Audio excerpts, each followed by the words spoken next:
कि 2018 में बिहार प्रदेश का जो हमारा तेली समाज है, उन लोग आज शैली को देखते हुए, इनके काम को देखते हुए, इनकी सोच को देखते हुए, इनके विचार से प्रभावित होकर बिहार राज्य का तेली समाज, आइए आप सभी का हार्दिक स्वागत है। थोड़ा देर हुआ है, अंधेर नहीं हुआ है। एक बार के स्वागत कर दीजिए, हमारे लोग अभी आ ही रहे हैं। इधर बाएं साइड में कुर्सियां खाली, इधर बाएं साइड में आप लोग आ जाए। बहुत बहुत स्वागत है, बहुत बहुत धन्यवाद। इधर आ जाए, इस साइड आ जाए। प्रभावित होकर, इनके कार्यशैली से प्रभावित होकर बिहार प्रदेश के तेली समाज के लोगों ने कहा कि रणविजय बाबू, हम लोग चाहते हैं कि आप समाज को नेतृत्व करें। तो इन्होंने कहा मेरे पास समय होगा तो आप दिन रात तो सेवा ही करते रहते हैं, जात प्रजात सबके लिए सेवा करते रहते हैं, संघर्ष करते रहते हैं, तो हम लोगों को अच्छा लगेगा कि समाज को आपके जैसे व्यक्ति का नेतृत्व मिल जाएगा।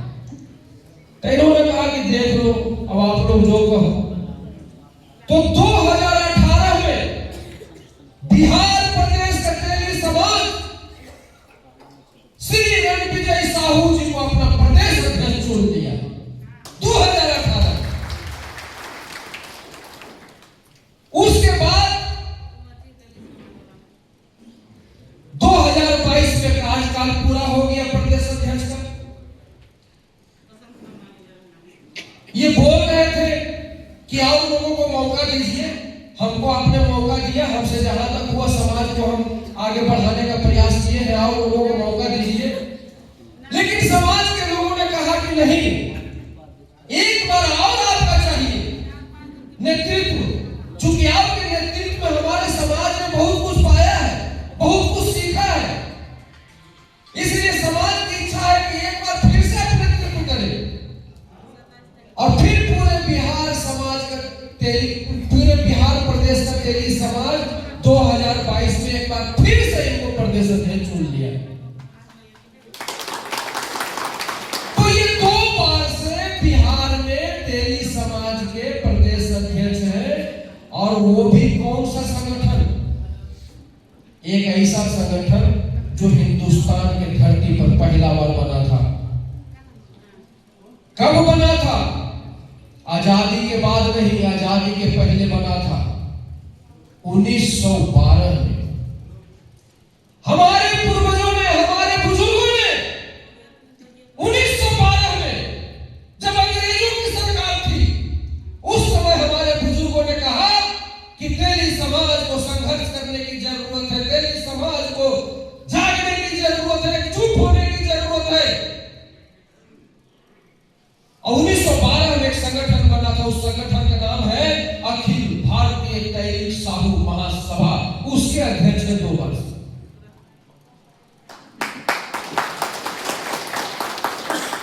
अब चूंकि ये अपने छात्र जीवन से राजनीतिक जीवन को भी जी रहे थे,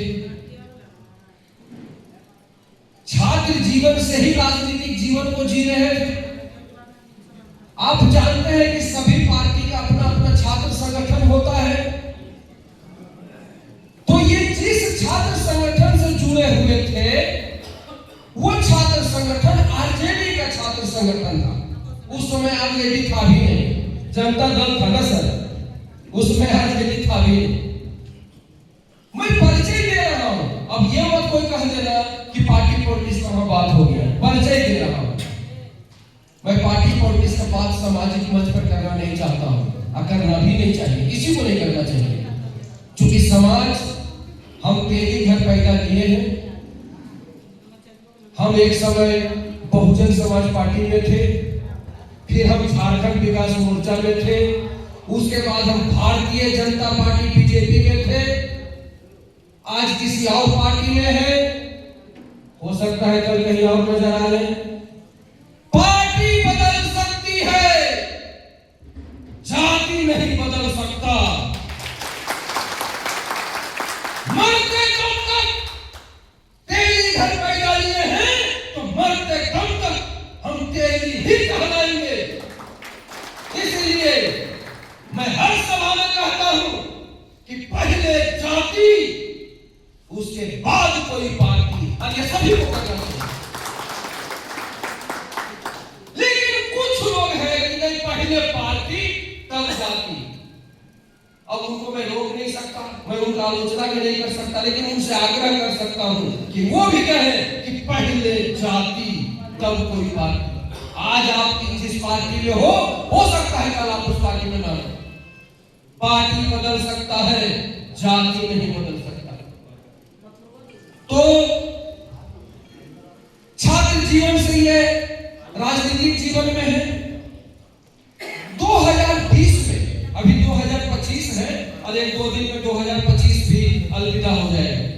2020 की बात है कि लालू प्रसाद यादव जी इनको बुलाए और बोले, रणविजय आप तो छात्र जीवन से संघर्ष कर रहे हो, चुनाव लड़ोगे? बोला गार्जियन का जैसा विचार। अब इनको 2020 में लालू प्रसाद यादव जी ने टिकट दे दिया। पहली बार चुनाव लड़ रहे थे। पहली बार चुनाव लोग अक्सर हार जाता है, लेकिन ये पहली बार में ही विजय प्राप्त कर लिए। 2020 में ही विजय प्राप्त कर लिए और एक कार्यकर्ता से माननीय विधायक हो गए। तो तेली समाज के लोगों ने 2018 में इनको प्रदेश अध्यक्ष बनाया। इन्होंने तेली समाज को एक विधायक दे दिया अपने स्तर से। उसके बाद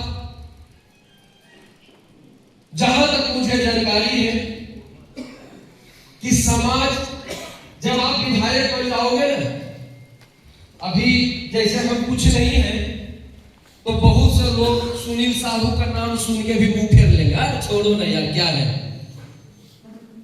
लेकिन अगर मान लिया कल आप विधायक बन गए, सांसद बन गए, तो समाज के ऐसे ऐसे लोग गुलदस्ता लेकर आपके पास चले जाएंगे जिनका नाम भी कभी नहीं सुना होगा। तो समाज के बहुत सारे लोग पूरे बिहार प्रदेश से, दूसरे राज्य से लोग आने लगे, जाने लगे, गुलदस्ता देने लगे। तो माननीय विधायक जी अपने समाज के छोटे से छोटे लोगों को, बड़े से बड़े लोगों को, मंझोले से मंझोले लोगों को जानने लगे। इनके मन में एक दिन विचार आया, बोला कि मेरे समाज में जो पैसे वाले लोग हैं, जो पैसे वाले लोग हैं, वो तो अपने बेटा को, अपने बेटी को अमेरिका भेज करके पढ़ा लेगा, इंग्लैंड भेज करके पढ़ा लेगा।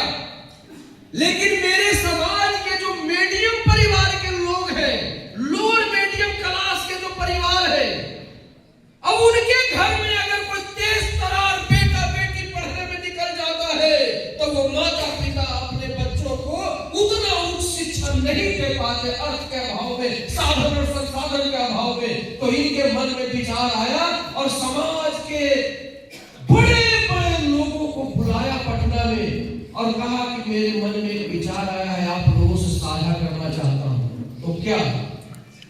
बल हमारे समाज के जो लोअर मीडियम फैमिली है, कमाने खाने वाला परिवार है, और उनके घर में जो बच्चे पैदा होते हैं, जो तेज तरार बच्चे होते हैं, उनके माता पिता साधन संसाधन के अभाव में उसको पूरी शिक्षा नहीं दे पाते हैं। हम चाहते हैं कि वैसे बच्चों के लिए हम पटना शहर में, बिहार के राजधानी में एक छात्रावास का निर्माण करें। तो इन्होंने जब अपना प्रस्ताव रखा तो समाज के लोगों ने कहा कि बहुत अच्छा विचार है आपका। 100 का 100% लोगों ने मोहर लगा दिया और कहा कि इसमें जो भी खर्च होगा हम लोग आपको मदद करेंगे। आपको ये जानकर खुशी होगी, मैं देख कर आया हूं अपनी आंखों से, 5 मंजिला छात्रावास इन्होंने बनवाया सिर्फ समाज के बच्चों और बच्चियों के लिए। 5 मंजिला। तो जो उपलब्धि इन्होंने समाज को दिया, मुझे लगा कि चाहिए, इससे लोगों का अभिनंदन करना चाहिए। अगर ये बीजेपी के भी विधायक होते तो मैं अभिनंदन करता, अगर ये कांग्रेस के भी विधायक होते तो मैं अभिनंदन करता, अगर ये किसी भी पार्टी के विधायक होते तो मैं उनका अभिनंदन करता। इसलिए करता कि हिंदुस्तान में एक ही तेली ऐसा हुआ जो अपने समाज को 5 मंजिला छात्रावास बना कर दे दिया। इसलिए कोई गलतफहमी में न रहे कि ये आरजेडी के विधायक हैं इसलिए मैं अभिनंदन कर रहा हूं ना। तो सोच को बड़ा करना होगा। आरजेडी में और भी बहुत सारे तेली विधायक हैं, कभी मुझे देखा है अभिनंदन करते हुए, डराते हुए, लेकिन ये व्यक्ति नहीं, एक व्यक्तित्व है जो समाज के लिए उदाहरण है, पूरे देश के लिए उदाहरण है। दूसरी बात, इन्होंने अपने नेता से कहा कि आप लोग तो मेरे समाज को टिकट ही नहीं देते हैं, सिर्फ शिकायत करते हैं कि वोट नहीं मिलता है, वोट नहीं मिलता है, वोट नहीं मिलता है। कैसे मिलेगा? टिकट देंगे तब न मिलेगा। तो नहीं, ये बात तो सच है कि वोट नहीं मिलता है। कैसे नहीं मिलता है? 2020 में आपने रणविजय साहू को टिकट दिया, अगर हमारे समाज के लोग वोट नहीं देते तो हम विधानसभा पहुंच पाते क्या? तो इन्होंने आग्रह किया कि ज्यादा से ज्यादा लोगों को टिकट दीजिए, जाति को पार्टी के नजरिए से मत देखिए, जाति को जाति के नजरिए से देखिए। तो इन्होंने प्रयास किया, बार बार प्रयास किया, और नतीजा ये हुआ कि बिहार की दो बड़ी पार्टी, एक भारतीय जनता पार्टी जिसने तेली समाज के लोगों को 5 टिकट दिया, और दूसरी पार्टी राष्ट्रीय जनता दल जिसने तेली समाज के लोगों को 5 टिकट दिया। दोनों ने 5-5 टिकट दिया, और दोनों बिहार की बड़ी पार्टी। तो बीजेपी ने टिकट दिया, देना भी चाहिए और देना चाहिए, लेकिन राष्ट्रीय जनता दल जिसको तेली समाज के लोग 1-2% वोट नहीं देते हैं, उसने भी 5 टिकट दिया। तो अपने आप दिया होगा या रणविजय साहू जी के प्रयास से दिया होगा? आप लोग बताइए। तो इस बात ने भी हमारे दिल को छू लिया कि भाई समाज में रह करके आपने समाज को सामाजिक उपलब्धि दिया, राजनीति में रह करके आपने समाज को राजनीतिक उपलब्धि दिया। सामाजिक उपलब्धि देने वाला, राजनीतिक उपलब्धि देने वाला व्यक्ति नहीं हो सकता है, व्यक्तित्व हो सकता है। और मैं इस व्यक्तित्व के अभिनंदन के लिए आप लोगों से आग्रह किया था, और आप लोग इस कड़ाके की ठंड में आए। सबसे पहले हृदय की गहराइयों से आप सभी का बहुत बहुत आभार व्यक्त करता हूं, और आग्रह करता हूं प्रदेश अध्यक्ष संजय